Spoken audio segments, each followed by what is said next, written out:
which the whole point of this is... Good listening. Cheers. Cheers. So I'm conscious of getting it on like the fancy mic stuff. This says I'm like, don't fuck my gear up. It's just really expensive. There's no well, it's like, oh, this is cool. Is this one of the? Yeah. Let's see what we got.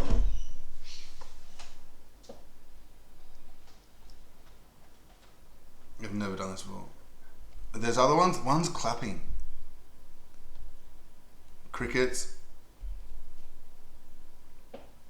So it starts to get awkward. I'll play that one. After a cracking story, brilliant. If it starts to get awkward.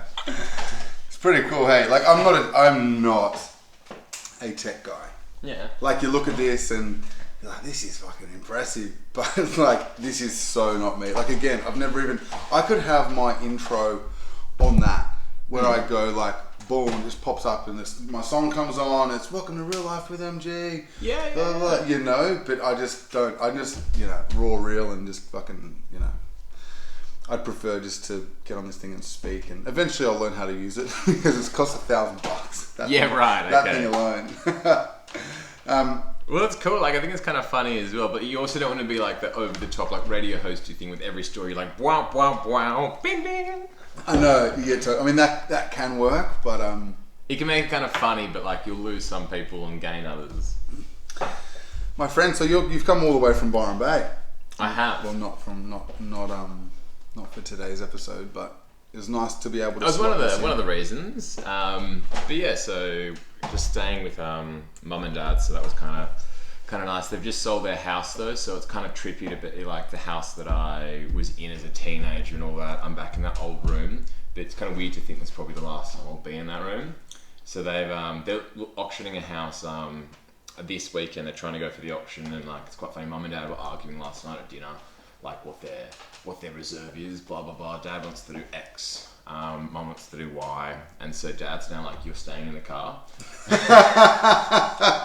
Which I'm like, playing fire. Like, are you going to be here for it? No. I'm down south at my friend's wedding in Berry, which is nice. I'm away from that. My sister has to go, so my sister's going with dad, and our mum's just going to go sit in the car and then just try and read a book and not think about it, and then just come back and be told whether or not they have a house. Have you been to an auction before? No, I haven't. But they're just so stressful. Yeah, they're so stressful. We bought a place. My wife bought a place just as we met, actually, which is great for me because I bought into it and now it's like mine as well. Super happy. Her dad did the auctioning, like the bargaining, whatever the hell you call it, and he was just like dripping with sweat. He's a real estate agent. Right. He's just like dripping with sweat, and this should be his jam. Yeah, but I think when you're doing anything for your family, it's a bit different. Of course, it hits different. So with these, we talk like, if you've listened to any of my other podcasts with guests, it's kind of like, I really like to, and people listening might be sick of hearing this, but whatever, you press play.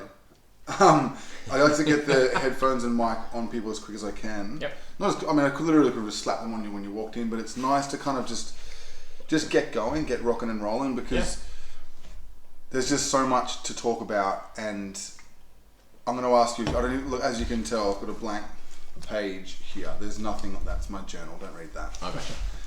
Catching up with this dickhead today. Dreading it.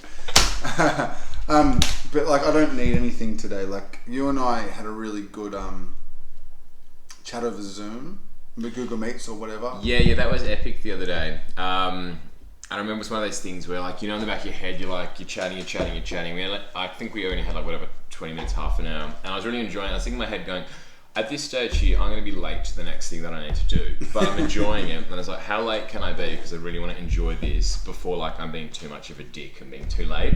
And then it was great. So I ended up rocking up 5 or 10 minutes. I was like, oh, I'm so sorry, blah, blah, blah. But it was great because I got more value here. And I was like, it was one of those weird little situations where you're like, I'm enjoying this too much. I don't want to take it away. But unfortunately, I don't want to also ruin other people's days. But I hate being late for people. Yeah. But yeah, dude, it was epic. I hear. It's just the power of conversation, and I think what we're going to... But the reason why I'm having you on is because of your amazing product here. Thank you. And B, because of who you are, like your story, and C, because we're going to be partnering up. We're going to be doing a little bit of I'm excited. business together, and it all stemmed from, like, I haven't reached out to anyone. I've told you this, but now I'm telling the rest of the world that I hadn't reached out to anyone about, like, I don't want to call it a sponsorship. I want to call it a partnership, because I feel like it's just more of, it's a better term, and I feel like, you know, it's more of a partnership than whatever. It's a cool way to help spread the word about people doing really cool shit. Yeah, he's better with words than I am. You should be the you should be the host. Definitely. But it's true. The more we can get messages out there of, you know, around good health, and especially good mental health. But from the start, I was just a big fan of your brand and of who you are. And, you know, you reached out via video message, just saying, hello, my name's Mark. Just wanted to say hi. I've looked through your page. It looks awesome. I just wanted to introduce myself. And I was like, that's interesting. It's a video. This is great. I'm like, I'm not videoing you back. I eventually did video you back, but I just wrote back. But, you know, your presence and your energy is just infectious. So I'm really excited to chatting today. Oh, cool. My dear new friend. So we'll be speaking about Savvy and what it is and what it does and stuff, but I guess a lot of it stems from you and who you are. Are you able to give us just a bit of a rundown of Mark Curry, right? Yeah. Oh God, like, are we doing? I can do a quick overview. Just go. Like, just whatever you feel is necessary. Like, for me, I'm the same as you. Whenever everyone says share your story, I'm like, fucking, how long you got? Yeah, that's what I got. Like, do I try? Like, how do I? What parts do I touch? So I guess I went to two separate high schools. The first high school was Waverley College in Sydney. Very good high-level sporting school, which was cool. I wasn't the best student. I had like the second most attention in the school in year 9. I got expelled from the school in year 10. Then I went to Aloysius for 11 and 12. I started to try and be a little bit more academic. It wasn't great. Like, second week in, I got suspended. Mum and Dad were like, stop being an idiot. You don't seem like a naughty boy. Oh, in high school, like, it was... I'm not saying you seem like a goody two shoes, but like you seem like a... Oh, well, it depends on like what everyone considers naughty. Like, for me and my mates, was just being a smart ass, just being cheeky, being an idiot, having fun, having a laugh. Not really like... We weren't like breaking things and being like... We weren't bullying and being dickheads or doing anything bad. We were just doing stuff that we found really funny, which sometimes they didn't find funny and you get in trouble. So it was that, and then you get told at those kind of schools, go hard, work hard, get the big results, do the things, and when you get your results, then you go and you do the next step, which for me it was kind of pushed toward you should do university. Don't think about it, just do it. I'm like, okay, cool. And then you get a result, and if you're lucky enough to get a result that allows you more options at university, you then do them. The downside is if you receive a HSC result that starts with an 8 or a 7 or a 9 or whatever, then the higher it is, you're basically told you need to use that result, otherwise you've wasted your potential. And that was what I got indoctrinated to think and to feel. And so, which is not at all correct at all. And it's really annoying because there's 8 different types of intelligence and we're utilizing one, which is book smart. And you've been pumped with just go, go, go, go. And then you go into uni thinking that's the best thing for you without really having a chance to properly realize and think yourself. And then I went and did that. And then I started studying. Can I just cut you off? Yes. Sorry.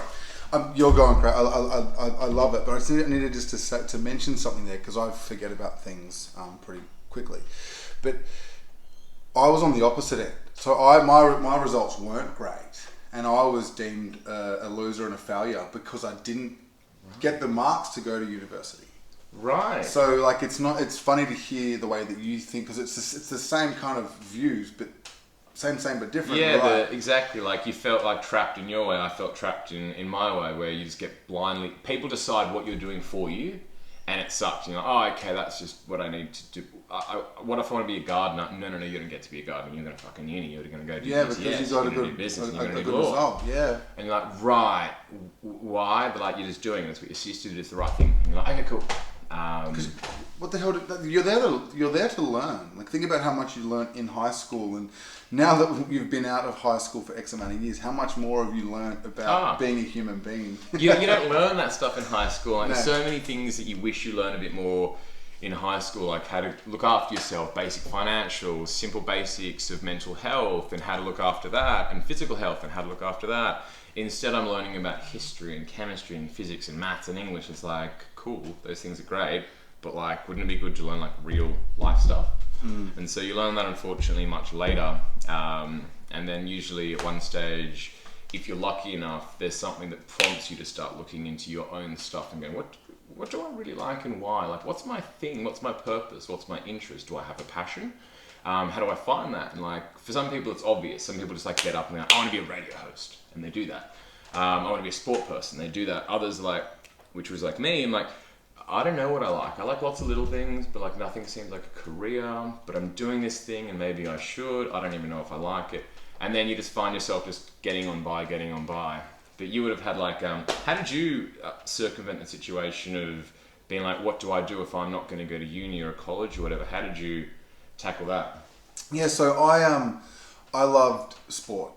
I wasn't good enough to be a professional basketball player, which would have been sick, but I wasn't quite there. And I didn't know what the hell I wanted to do. Like I was quite naughty, and I loved partying, socializing and stuff like that. So I was just working, when I first left school, I was working in cafes and things like that whilst I figured out what the hell I was going to do with my life. And my mum threw the personal training course in front of me and just goes, this takes 8 weeks. You know, it's pretty expensive, but you know, I'll pay my mum and my dad were going to pay for it for me.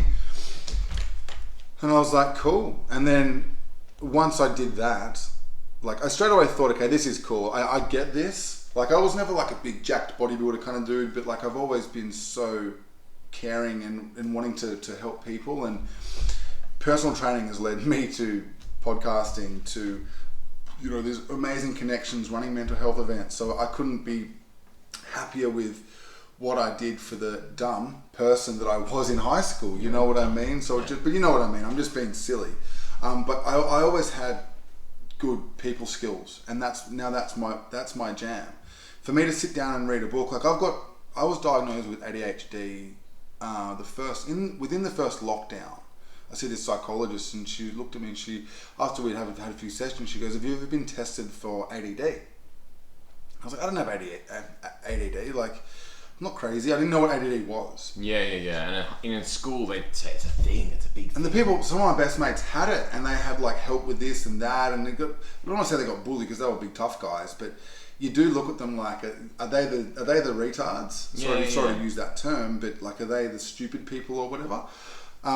And then now that I've learnt what ADD is, and I got diagnosed with actually ADHD, it all just makes sense. I'm like, for me to sit down and read a book, like if you wrote a book and gave it to me, I'd be so pumped for you. I'd purchase it, I'd fucking have it in front of me, I'd be all excited. But I'm like, I can read, but I just can't consume knowledge like other people can consume knowledge. And I'm not trying to use it as an excuse, but now that I know that I've got this thing, it's like, wow, I had this in high school, but I just never got tested. Yeah.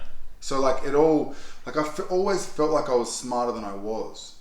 When I sat down to do a test, I'm like, I just can't, it's like I'm blind. I can't see, you know. But this is where, now that I have this brain boost stuff, it's completely turned around. But that's the kind of cool thing is there's 8 different types of intelligence. That's what I was saying before, and like social is one of them, right? Do you know what they all are? Oh God, like verbatim off the top of my head. No. It's impressive that you know that. I didn't know that. So I looked into this, and my best mate actually got me onto this a while ago. We were on vacation, like a uni break thing, I forget, like 2021 or whatever. And we're talking about this stuff, and he was just saying how he's really intelligent in these few things, and I was just like, what do you mean? And I don't, because I was naive and I thought like intelligence was book smarts. Like your intelligence is what you're getting in your results at your tests. And he was like, nah, man, that like it's music, it's art, it's social, it's everything. It's like, really?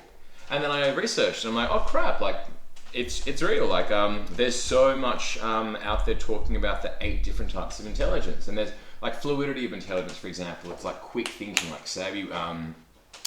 Grab yourself and grab Einstein, chuck you on a random island in the middle of nowhere. who's going to survive and like you might go, all right, cool, survival instincts, I need some wood, need a fire, need some shelter. Well, he's just going, oh, what do I do? Like, sure, he's a genius. If you went ahead and put a physics algorithm in front of both of you, he's going to nail it. But like in real life situations, you might kill it. That's a type of intelligence. And then if you look at your friendship circle, like you can look at the certain people who are really good. They might not have been smart at school, but they're really good at. Like I got one of my best mates, Simon. He is like just so good at fucking everything. Like he wouldn't have been book smart at school. No offense, Simon, if you're listening and watching. But like, but he knows that.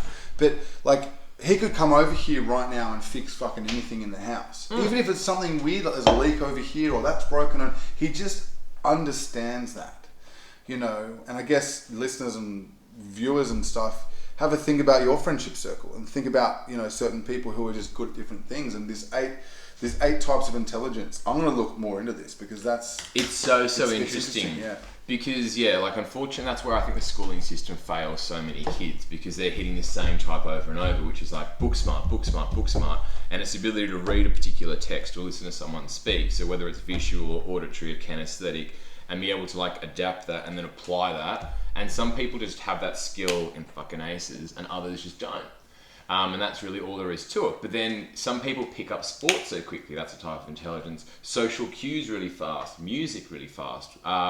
Like I got a mate, Vinny, who's same as your mate, who just, he can come in and just be like, oh, I know how to do that. And I'm just like, how are you seeing things? Yeah, I know. So I just don't get it. He's solving mental problems so well in real life situations that leaves everyone else going, all right, mate, you know what you're doing.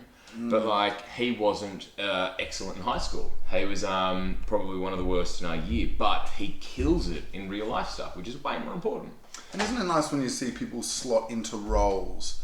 You know, I've got mates who left high school who I'm like, what the fuck's this person going to do with the rest of their life? You know, and the rest of us would think the same thing. But then they find their thing and then they end up being super successful because they've found that they don't have to know physics. They don't have to know freaking algebra. They just need to be able to follow the path that they have, that they actually want to follow and can follow, which you've clearly done. So you left high school, and then what did you do from high school? So just to round out what you said there, which I think is epic, is the guys who probably received middle and low grades in my year in high school are actually the most successful in real life terms, as in like they already have purchased a house, which for most of us is like, wow, well done. Or like one dude in particular even has like a few, like, and I just think it's really cool because in high school, same as what you were thinking, if you got the top grades or whatever, you're the one who's going to have the best life, right? Absolutely. Fucking not right at all. Yeah. And so I love seeing this. I'm like, this is cool because it shows people, no, just happening to be smart in school is helpful, but it's not be all end all. Anyway, so I did that. Then went to the whole university thing, and I didn't actually go ahead and really have a think about, do I like what I'm doing, until I was probably second year working as a lawyer. So went through, did the university, then took a bit of time to live overseas, and then I came back and then got into a job in a large law firm, and it was just like a bit of a pressure cooker environment. Lots of people are just working extremely long hours. Everyone's trying to go ahead and show they're better than the next bloke by working harder, grinding harder, etc. And it just wasn't a really nice atmosphere to be in. A lot of people are dealing with issues of mental health just because they're sacrificing sleep, sacrificing social, sacrificing the stuff that you need human connection on outside of people in suits to feel normal. And we didn't have that, so you're getting in there early, staying there late, and if you're doing that on repeat after a while, it just starts to catch up and you feel kind of crappy. So I was just in those situations quite a bit, and there'd be times when I'd have like a bit of like an anxiety thing before I'm going to bed, and just like, what am I doing? And then it just kind of made me think, like, why am I getting up tomorrow to do this? I don't like it. Like it's not what I thought it was going to be. And then I started to think, what else could I do? And I started to look into other things, and that was the first moment that I was like, oh, could I do something else? And then I started to look toward personal development, and I started trying to speak to other people and be like, is there other things that you could do? And everyone has like their general interests and stuff. I was really into sport, really into like nutrition, into health and all that stuff as much as I could be. But I just did what I thought I could do this to start. And when I realized I could take a half sick day, and I wrote down some basic questions just to ask myself to start to get to know myself, it was so weird. I remember the day one being there just going, okay, I got 4 questions, give myself 2 hours, I turned my phone off, turned everything off, and I started to feel really uncomfortable and stuff. It's because as actually getting to know, and the first question was so basic, what do I like to do when I'm by myself and why? And I had half an hour to answer that question. That's how I put it together. Did you come up with these questions yourself? No, I found them online. So I basically just started looking into like what are some of the best questions to ask yourself to get to know yourself, to see what you could do with your life. I love this work, by the way. Like, it is so, I love that you struggled with it, because people, you think you know what you want and you think you know yourself, but you really don't. No, like, because I never got the opportunity to, and because it was just going, doing, just do. I never stopped and thought, what do I want to do? Everything else was just go, and I was just hiding and filling gaps with stuff. Like, it would be sport, or it would be this. If I was on a train, I'm listening to music. If I was on my phone, I never actually took the time to just sit there in silence sometimes, just be like, what do I like? And so, and I feel in today's world, a lot of people don't. They're always hiding something. They're always doing a thing. They're filling a void. And they might go ahead and do it with alcohol or drugs, or just by filling every single fucking moment with a social interaction or a phone or a game or something. So they never really get a chance to think, what do I like? And I found that out so much later, and then I was pretty disenchanted when I found out, according to what I was doing, I have no passions, and I was like, damn it, I wish like I could be like some of my friends who just love to do a thing. And for me, there was no interest in that, so I just kept going, and then I started to realize there's courses you can go to on the weekends to try and like learn about what else you could do with your life. And so I started to get really excited and start to then like question those around me. Are you happy with what you're doing? And not in like an accusatory way, but like with the idea of, hey, I'm starting to move and change. And I realized that my views on so many things started to shift as well. But I just noticed myself just changing as a person, which was pretty hectic. And then I realized after a while that my office had all these pills, powders, potions around it. And people used to laugh at me like I'm more of a chemist than a lawyer. And then I realized, well, what if all of those things that I like taking, and I like making little mixes for people, and they're having it and they realize it's making them feel really good, what if that passion and interest in nutrition is something I could pursue, and how could I make that a thing? And then after enough time, I started to realize, all right, maybe that's the path I could start to go down. And then I started preparing for the big resignation, and then trying to start a new thing. So eventually I resigned, and I remember day one at my computer Google searching how to start a health company. I was just like, I don't even know. Quickly, how hard was that decision? Obviously you weren't happy, and you were saying you were going to bed anxious, and you just really lost who you were. How hard was the decision to leave? I mean, lawyers like the top of the fucking game. You're a banker, you're a lawyer, you're in finance, that is like in whatever's winning, how hard was that? In that kind of view of like you go, like they get portrayed via TV and other things as like the really cool job, like, oh, tell your mum that you're going out with like a doctor or a lawyer, blah blah blah. That like they're pursued as kind of being really high level intellectual. In one way they are, but in other ways they're the second most like the second heaviest profession in Australia for mental health issues. So dentistry is numero uno, law is number 2. And so there's a reason for that. It's just because it's just a pressure cooker all the time. They never get the opportunity to properly understand and learn mental health tactics. They're always just burning the candle at both ends. So those around me were going through challenging times. My best friend was going through really hardcore depression for the very first time, major depressive disorder, and trying to figure out all this different stuff. I noticed other people going through lots of challenges, and I realized that I'm probably heading down a similar path, and as I started to try and do something about it. And that was probably one of the larger impetuses to try and figure out, I need to start making moves because I'm going straight down that, and it looks like it's a long, challenging road. Like the amount of, like, there's only so many times you can go ahead and see your mate just break down in like tears and just be there for him before you're like, I'm next. Yeah, I'm the next fucking domino. Well, good on you, because people get stuck in that, mate. Like, I speak to people all the time who they don't know why they're depressed or anxious or just unhappy and confused, overwhelmed, lost, and What, do you like your job? Oh, I fucking hate my job. Because you kind of think that like it's in the old school cartoons. And You're meant to hate your job. Yeah, it's just you go there, you dread it, and you know you work hard, you make your money, and you know then you have a fun weekend. But I mean that's not life. Think about how many hours a week you spend at work, and especially being a freaking lawyer. Like it's your life. Yeah. Like you don't get anything else, which is shit. Like if most days you're finishing at 7, 8, 9, 10 p.m. Like you don't socialise outside of work. Like the people you're working with, that's your life, that's your family, that's everything. And if you're working on a Saturday, then you might get like a few hours on a Sunday when you're not asleep, trying to catch up on sleep to like see people. So the life is... It makes me tired just thinking about it. It sucks, but it's also because you're doing stuff that you find ultimately unfulfilling, and I think that's the deep down thing that you realise as well. Like in high level commercial law, we were helping banks get out of trouble, and they got into trouble by like Australian Securities Investment Commission, like ASIC or whatever, for rorting the Australian public. So they go ahead and manipulate and change rates, get into trouble, and the people who are paying, by the way, are us. We're all losing money for them to profit. And then a government institution gets them in trouble, and then they come to the big fancy law firms to be like, yo, we've just gotten in a whole lot of trouble, can you get us out? And then that's what we would be doing.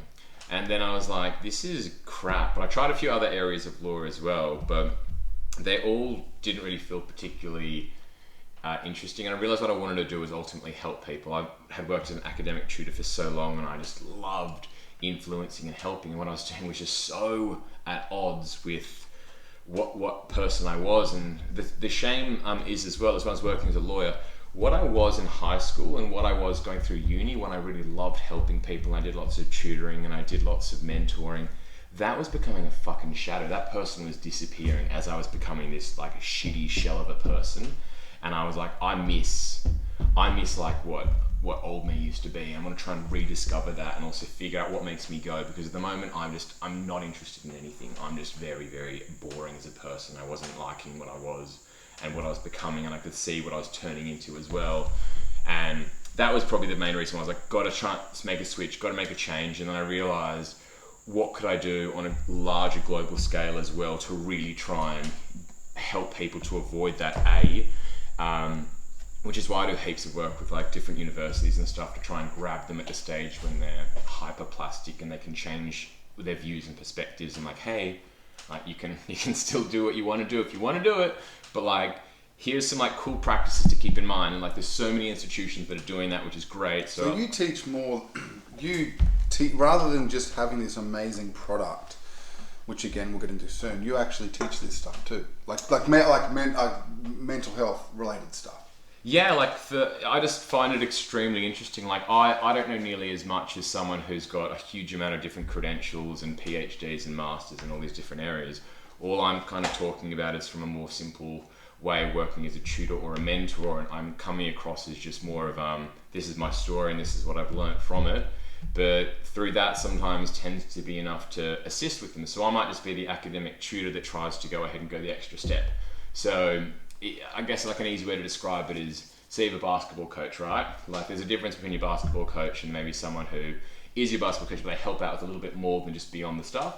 That would be how I kind of viewed it as mentoring and tutoring. I'm like, hey, look, I'm here to talk to you about whatever, but like, let's also talk about some more real shit, because that might actually help you beyond just what I'm here to help you with.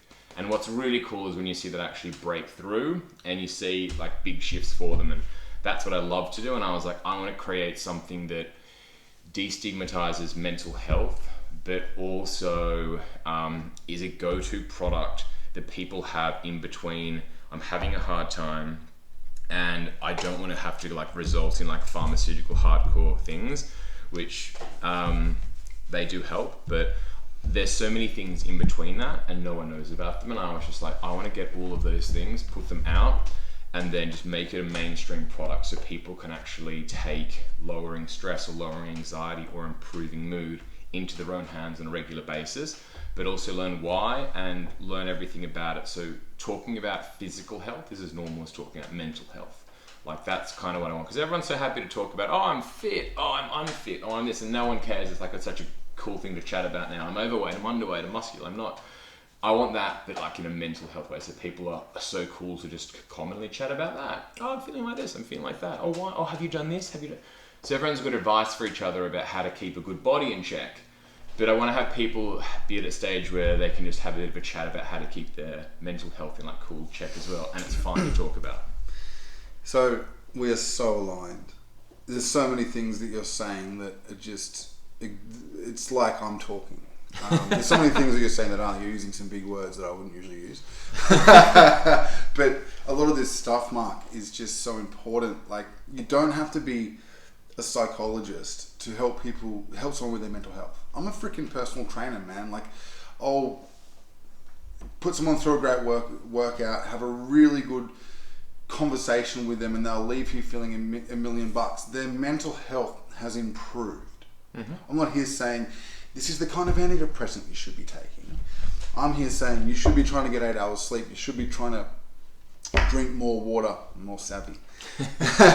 You should be exercising. You should be getting out in the sunlight. You should be sticking to these basics. And I feel like so many people are scared to talk about this stuff because they're not psychologists. Yeah. So you think, I can't say mental health. Like in my bio on Instagram, my name is mental health advocate, and like MG mental health advocate. I and that. I changed that a little while ago. It used to just be MG. And I was scared for so long because I don't have any major, I've done lots of short courses and stuff. I just don't have any major qualifications, but I'm a fucking advocate for this shit. And I'm not going to stop advocating for mental health for as long as I live, because of what I've been through. Good. Because of what I've learned, and because I know that the little stuff is what helps most people. 100%.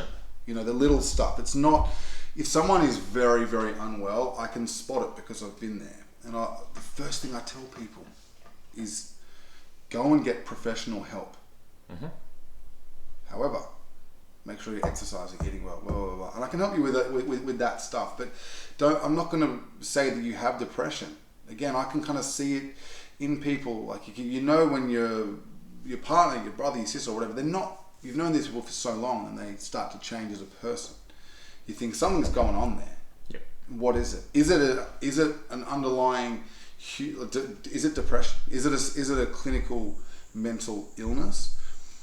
Or are they just not having a good time at work?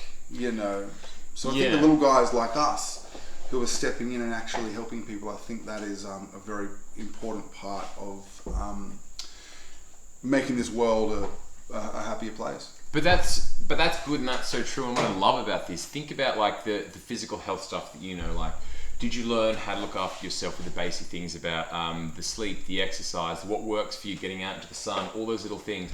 Did you learn from reading a book, going ahead and it's been given the thumbs up by our government for health and stuff, or from a medical doctor, or was it from people just like yourself who are just advocates in that space? And so I find information moves between people so well who just have a like and trust for each other. Like, this guy knows health, this girl knows health, I'm going to speak to them, speak to her. And they don't need all the fancy qualifications. So I think you can do the same thing in mental health. Just at the moment, people have this view that, whoa, you need to have all these degrees before you can talk about that. It's like, okay, you do if you're doing the high level stuff and you're going to go ahead and put a diagnosis on someone. But if we're just talking about little ways to make ourselves feel good each and every day so we can get through the day with a smile on our face, that's stuff that we can just chat about and spread that love, that joy, so people can get through things easier. So we don't, when you see people going down that track that we're speaking of, you can spot those signs and be like, yo, I know what that destination is, and that's not a good place. So like, let's try and go ahead and grab you by the hand and see if we can't steer you away a little bit.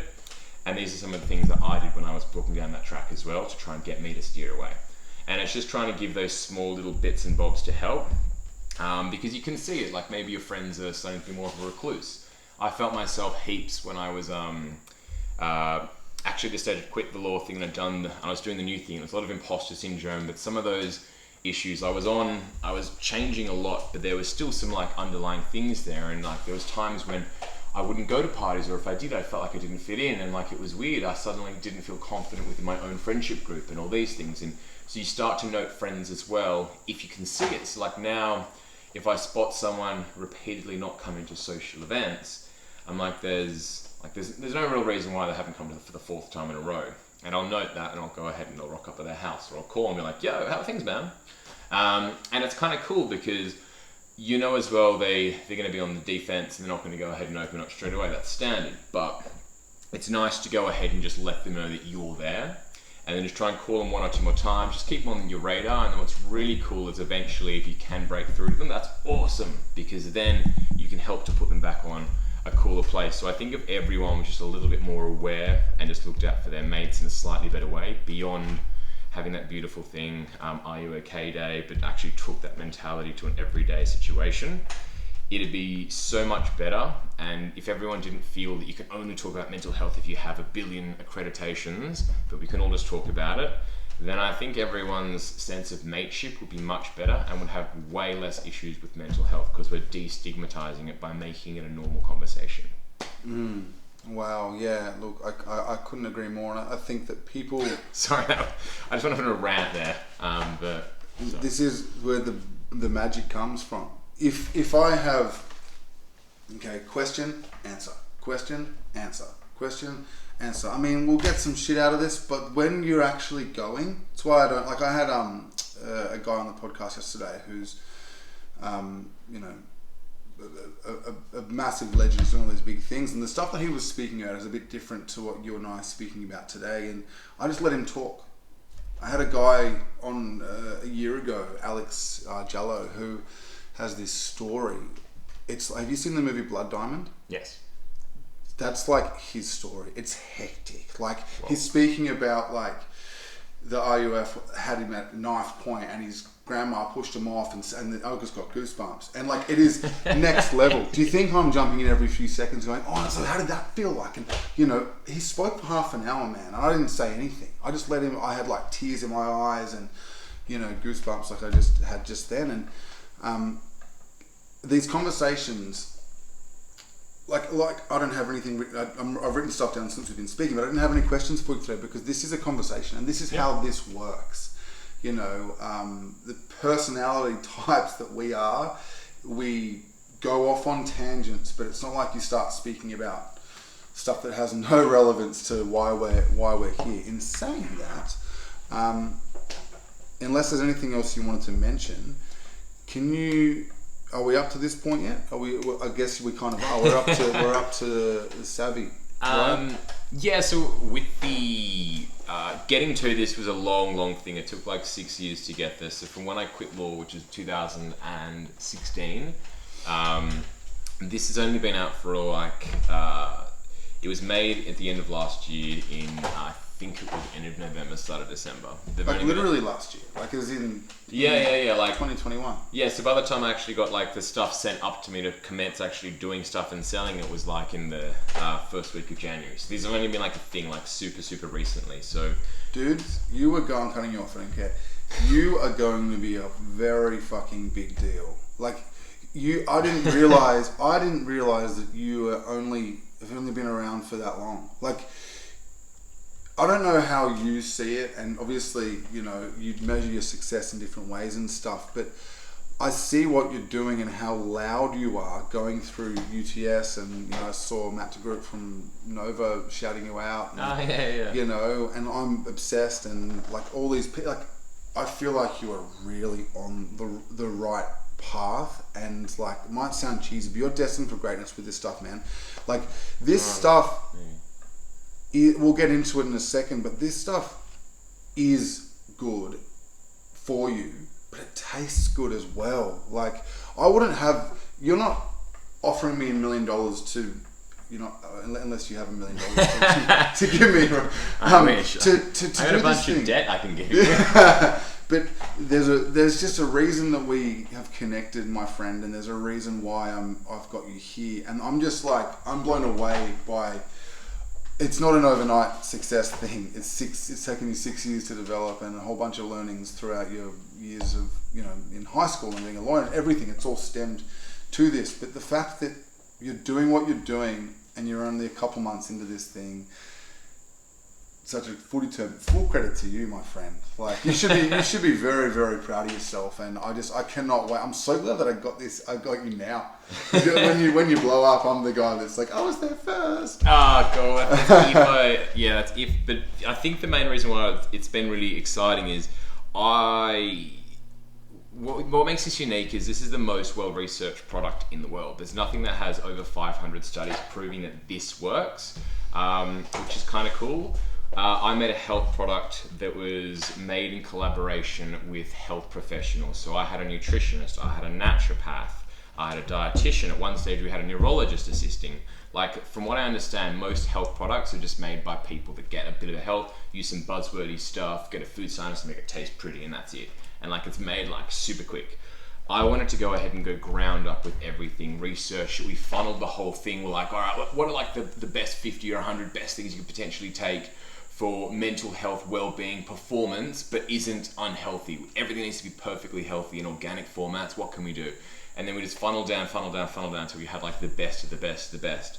And then it just went from there. And so doing that takes lots of time, lots of research, lots of testing. And trying to do it all ground up and not having much money meant that I might have to go ahead. I went back to resuming work as a tutor, and I might need to go ahead and work for 2 months to earn a few $1,000s so I can go ahead and get in the lab with some people and then burn that few $1,000s doing some testing. All right, cool, we're on the right path. Excellent, all right. And then we move to the next bit, the next bit, the next bit. So it does take time. We did get some grants from governments along the way, which is great. People tend to want to get behind you when they see that what you're doing is kind of cool, which I do love, which is probably why it's been quite nice for the last month or so, is because there's a clear need for a product like this. And the fact that there was a lot of work going into it and it actually does what it's meant to do is probably why it's good. But I was still blown away. If I put the clock back 6 years, I remember thinking, why has no one else done this? Like this should be a thing. Why am I the first person to do this? Like, this is an obvious thing to do. In my head, it was, at least. And I can see why there was fucking heaps of challenges. And things like Food Standards Australia, New Zealand, which is like a group that organises whether or not you're allowed to do particular things, they don't have classings for products like this. And I had some places, some states going, whoa, you can't put that in, like, that's an ingredient that has a therapeutic benefit, like that's a stress relief ingredient. I'm like, yeah, cool, and I'm putting it in the drink. And I'm like, whoa, I don't know if you can. It's therapeutic. Why would they not let you do it? So because if you went to a naturopath and said, hey, I have stress issues, it's a bit of a condition, I've noticed it for a while, I'm getting some anxiety, I'm getting some stress, I feel my cortisol's out of whack, that's your stress hormone. The naturopath or any kind of natural doctor would most likely say, here's some ashwagandha for you. You need to have this amount at this concentration to get a benefit.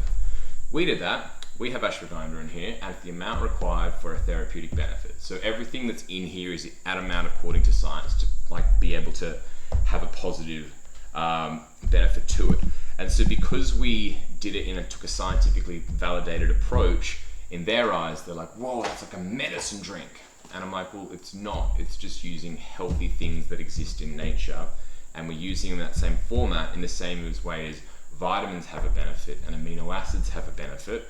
We've just gone that extra step, and we're just making that work. We're not using pharmaceuticals. We're not using stuff that was made in a laboratory. We're using real stuff that is, sure, it's concentrated over, but we're using real things that exist. And yes, they will provide a benefit, sure, but why can't food be medicine? Food is medicine. And like, why should we have to go ahead and just normal diet, which for most Western societies isn't very healthy. And then, issue, okay, here's your medication, here's your pharmaceuticals, blah, blah, blah. I'm like, nah, man, there's a massive cave here that we're missing out on. And so, okay, chasm, right, not cave. And so I wanted to fill that void and be like, no, there's things you can take. And I don't care if people go and drink Savvy or if they have something similar. For me, it's like understanding and starting that conversation. That's what's important. So people go ahead and look at this and go, all right, so I've heard of ashwagandha before. I've heard of rhodiola before. Oh yeah, it's got this. And they just go ahead and just have those things instead, and they buy it from wherever they buy it from. Brilliant. At least that's one thing that's better, because they're far less likely to end up in a situation where they need the hardcore stuff, the pharmaceuticals, if they're taking their health into their own hands. Like in physical health, we understand that basics of eating a healthy diet, fruits, vegetables, etc., exercising, getting out in the sun, social interaction, those things are important. But like, we don't wait for like a trigger, i.e. obesity or heart issues or whatever, before we start to go, oh, we need to consider our health, Maddie. Did you think about that? But because we don't have that, like the stuff that's easy to see, like if I was breaking the chair because I'm too large and I have health issues, then you'd probably be like, oh, you should probably do this. But when it's mental health, you can't see those things. So you can't spot them with ease. So that's what I wanted to try and allow people to do, is these are things that you can do, because you'll know yourself if you're finding some challenges in your life. And this can just help you to do small things, and it's a bit of an all-in-one type of product. And that was kind of the vision, just give people an option to start that journey of, nutrition and health are things that I can do, so I never actually end up with issues. Because we take that for granted with physical health. Everyone is taking supplements and all the rest of it, and so we have far less issues with health. But and a lot of these people, when they're taking supplements, like when I hear the term supplement, I think about your protein powders and all of this stuff that you look at the can or the tub or the whatever, and it's a big jack dude or a shredded chick with her butt out, and you take that shit because you're like, I want to look like that person, Yeah. But then I won't be able to, but you'd be able to look at it now and go, well, half the shit in here, and 3/4 of the shit in here is just crap. When like the first time I looked at the back of this can, I was just, that can't be right. Like that can't be. There's too much good shit in there. Then I had a sip of it and I'm like, how the fuck do you make all that good stuff, which we all need, taste good? This sounds like it's expensive to make. Was it expensive to make? As far as I understand, this is the most expensive drink in Australia to make. I don't know beyond that, but when I told my manufacturers and stuff about the cost of goods sold, they were like, how do we get that down? I'm like, I don't know. I don't want to get it down. Just do it. Yeah. Some cash. Like we need to make this work. And they're like, you're not going to have much of a profit margin. And I'm like, yeah, that's fine. Like, they're like, you should make this retail for like $7 or $8 or $9. That's how you'll make money. And I'm like, yeah, but then I price out the very people that I want to help. Like, the idea is I want it to be at the same price as similar types of products. So instead of someone reaching for a soda or a coffee or an energy drink or whatever their regular thing is, it's like the $3, $4, $5, $6 thing, I want this to be an available product as well. And just for people who might not like tea, coffee, soda and all that stuff, I just want it to be something that's affordable, that can fit into most people's lifestyles, that they'd be able to have on a daily basis. And this was just, in my view, this is just the start of what I call functional nutrition, which is having foods that are highly nutritious, that have a function, whether it be improving mood, reducing stress, reducing anxiety. Hell, it could be anything. We could go well beyond. Like, some of the stuff in here has like really cool effects, like ashwagandha is great for testosterone production, things like that. There's so many different exciting things in this, but it's quite exciting to take it to, why don't you make functional muesli bars? And like, what's really healthy for like children's developments? Why don't we go ahead and have a really yummy tasting muesli bar that's filled with stuff that children need to have optimal development for their bodies and their brains, and we do it without sugar and without artificial crap, because that's an option in today's world, and we just have that to replace the regular other crappy muesli bars that we often kind of give them. And then what about the same thing for the adolescents and the same thing for the adults? Because if we can start removing the unhealthy crap that is leading to so many issues in physical and mental health and replacing it with healthy things, there is so much benefit for all of us in doing that. And that's what I want to try and push. Like, I have people always say to me, why on earth have you published your entire ingredient list down to the milligram on the back of your products?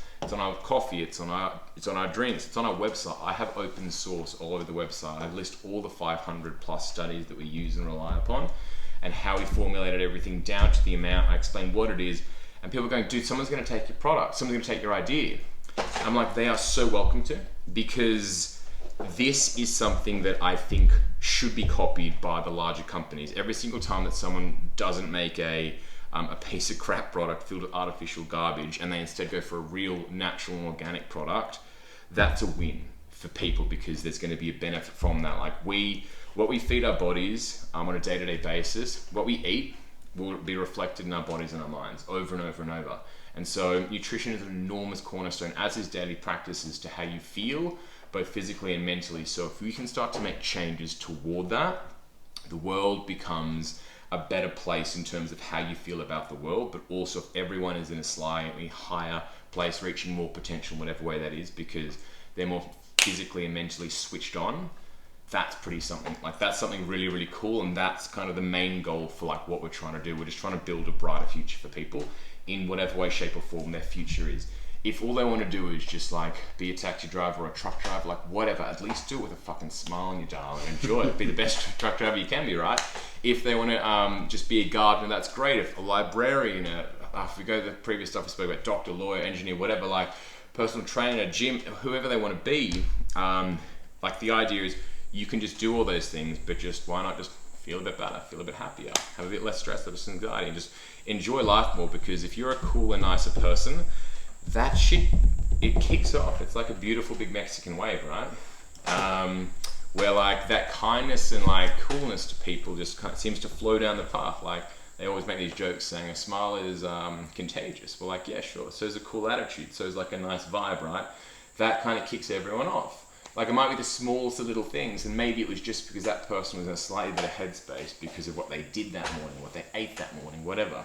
But that kind of, it creates a new thing for people, and that's where I view this, whether it's from the education, the product itself, the conversations that it starts, the trends that it starts. I'm viewing this big time, and this is already starting to happen. The mental health and well-being better for you product space. The wave is just about to start fucking going to town, and what I'm loving is I see this as like one of the main things there, and there's going to be so many others that join that, which is great. And if we can just go ahead and wash away all the unnecessary crappy products that are filled with artificial shit that ultimately make us feel worse, then that's a huge win for us as a people to keep moving forward. Wow. It just blows my mind, because it's almost like it's just too good to be true. Like reading what it says on the can: no crash, mood boost, body boost, lasting energy.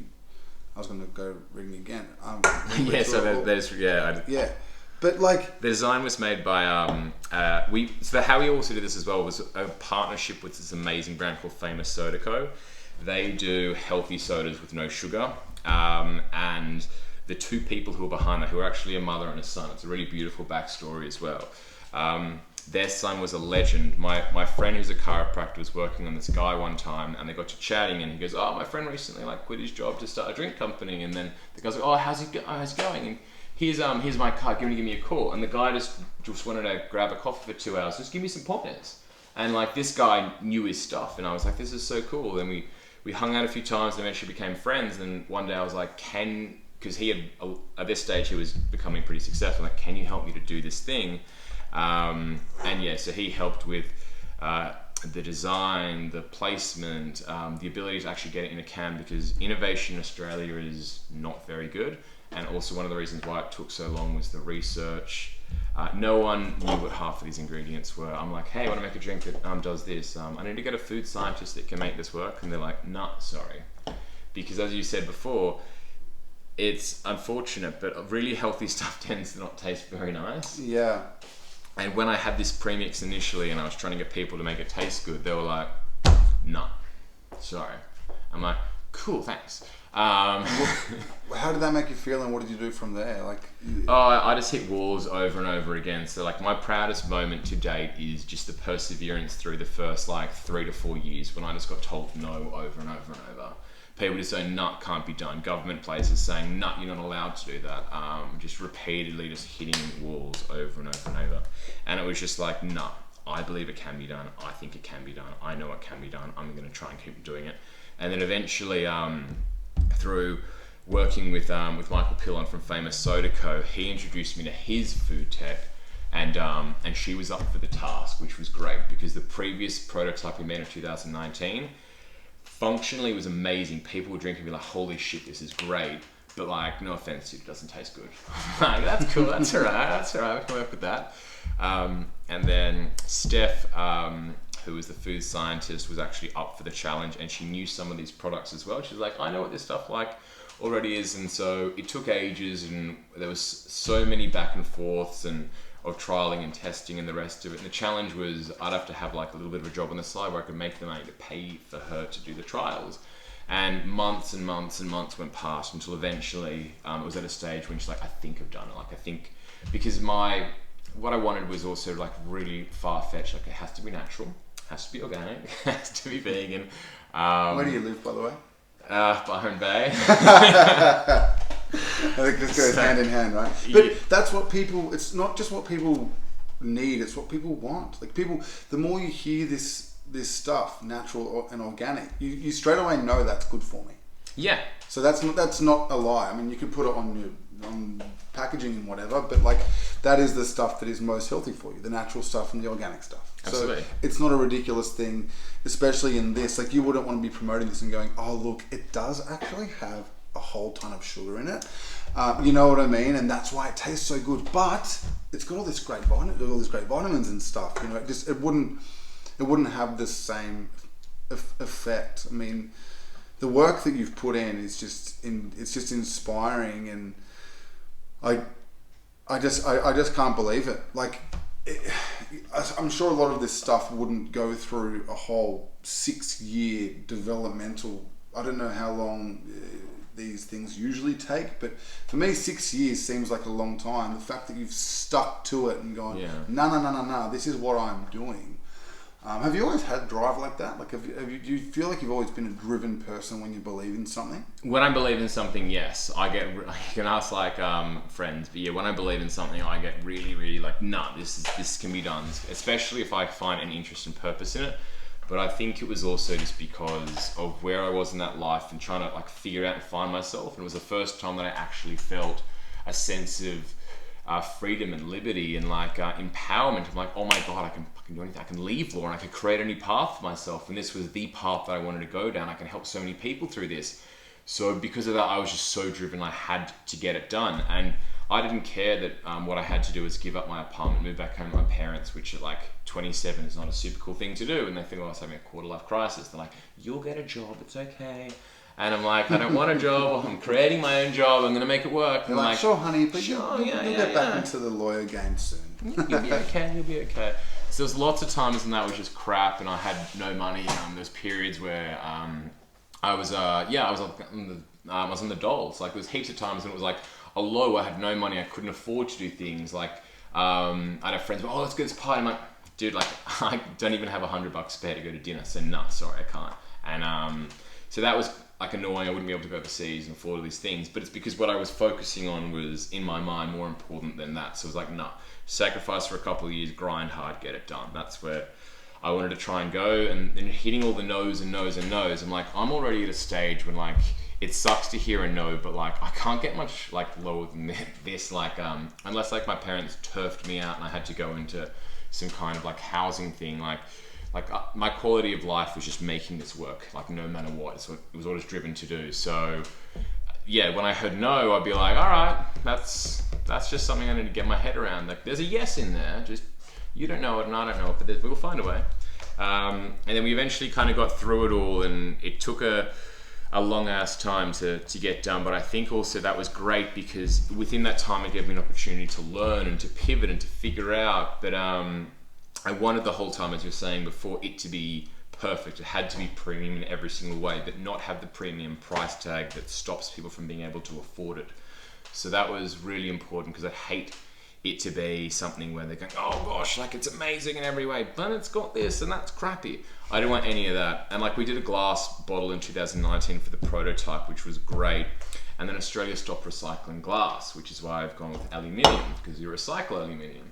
So along the way, I also wanted everything to be, where possible, environmentally friendly. It's like the coffee side, we have it in pods, and they're biodegradable, compostable coffee pods. So we're trying to stop people having the plastic pods or the foil pods, just because 4 million Australians every single day have a plastic or a foil pod in an espresso compatible pod machine. Now, that pod won't degrade for about 300 to 500 years. Wow. And there's 300 to 500. Yeah, like quite a while, which is pretty unfortunate. So it all just goes to landfill. And so if there's going to be 4 million a day across the year, it's about 1.2 billion. So quite a bit of like coffee pods, and sure, they're only like little like what coffee pods, like what 7 or 8 grams, right? But when you have 7, 8 grams times 1.2 billion, it's suddenly a fair bit of like waste. So I'd say it would easily fill the entire house worth of coffee pods, and that's all just going to landfill that's taking up space that could be for anything else, right? And so that's why I was like, what if it was made of plants like sugar beet and sugar cane, and then you can put it into compost, and then 10 weeks later it's disappeared. So then it started as a plant, ended as a plant, and then it's just a beautiful kind of thing. So that was areas that I'm also interested in. It's just anything we can do to kind of improve the way that we do general life, to improve not just the physical and the mental health, but also just kind of, if you can add an eco-friendly thing on the way, do it. It's not too hard. It adds a tiny cost, but like it's the right thing to do. And so that's what we wanted to try and do as well. And people respect that. Like Yeah. people believe in it, but they also respect it. They know this guy's doing a good thing. Like you say, it's more expensive to do. Like how many people will just cut corners and just go, well, I'll go the cheaper way so I can make more money. But you're clearly not like that. But it flicks people into the right sense as well, because they see that and they go, oh yeah, cool. And if they're going to go ahead and see it on a shelf and go, oh, you know, I'm going to buy that instead of the other brand. But once they're doing that, they might actually start doing a home compost. They might actually start properly recycling. So again, it's the thing that starts that creates better behavior for everything, which is great. And then also recognizing that, so we give to Beyond Blue, we give to Black Dog Institute, and we give to Life Education, which is Healthy Howard. So we have 3 charities that we really love that we donate profits to. And that's just something that we don't like go ahead and like scream about all the time, but we like that it's there, and it's an available thing you can check on our website. So if people do stumble across that and be like, that's cool, ooh, maybe I might do that too. And if that like creates that, that's another cool thing, because I believe those institutions are amazingly helpful for younger people with life education, teaching them about nutrition, life, healthy choices, and then obviously we know the work that Beyond Blue and Black Dog Institute do.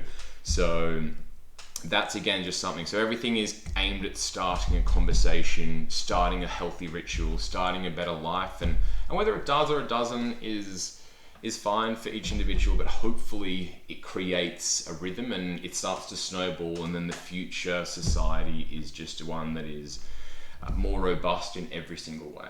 That's kind of where my vision is, at least. All right. How can people find it? So at the moment, so in a couple of weeks, we've actually managed to get ourselves in almost 100 stores, which is epic.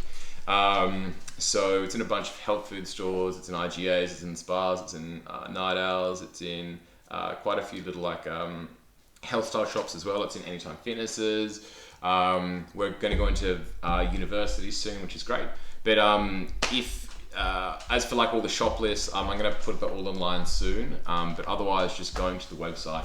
So savvybeverage.com.au. Savvy is S-A-V-V-Y. Initially I chose that name thinking it's a word that everyone recognizes, but it's a bitch to spell. A lot of people say with one V, and I'm like, damn it! I know there's a double in there. I'm like, I'm sure it's a double V. It's not a double A. No, it's not a double A. It's one of those words that like everyone hears, like, oh, I know what that means. Yeah, I've heard that before. But then like spelling, it's like, oh shit, it's a hard thing to do. So that was probably a bit silly for me. But yeah, so savvybeverage.com.au. And yeah, we just put it on there, and we make it cheap for students. So if anyone listening is a student and they want to have a bit of support while they're at uni, TAFE, college, whatever, reach out to me. We do half price for students. Oh, wow. Just we want to go ahead and like support people when they're pursuing something cool for their life, when money isn't flowing in for them. You're just like full of goodness, man. Like all this stuff. It's like, no. Yeah, wow. I mean, you got expelled a few times and suspended and stuff in high school. So maybe that was your bad days, and now you're just being a good boy. But look, thank you so much for your time. It's obviously been, now that we have partnered up, you will be a partner of the show. So I will be announcing. Awesome. At the beginning of each episode, I'll be speaking a little bit about these products, and again, I will be speaking about these products because I believe in these products. It's not, it's not like, you know, you're forcing me to do this, or you approached me to do it. I said, hey, we've clearly got the same attitude around things, and we get along, and we believe in each other. So it's going to be a great partnership, and I'll hopefully help you grow. Dude, but that's epic. Like, that kind of stuff goes a long way. Like, just finding people that have similar cool values, and like that just being a conversation which then gets more and more and just gets bigger and bigger and bigger, which is great. But yeah, man, like what you're doing as well, from like starting the podcast and just listening to other episodes as well, having these real conversations with people and explaining stories, like that's so much cooler, because that's how a fire fucking starts, right? It always starts small and just gets bigger and bigger and bigger. And then if more people are listening to real conversations that aren't perfectly polished things that are full of bullshit from the news or whatever, Sunrise Show, well, I feel bad I shouldn't name these things, but that kind of stuff. And then instead listening to real people who don't have an agenda but just want to go ahead and share real stuff, that's epic. So what you're doing is also super cool. So I'm delighted to be a part of that. So thank you. Amazing. Well, this won't be our last conversation on this podcast as well, but thank you so much for joining me today. Pleasure, man. Thanks so much for having me.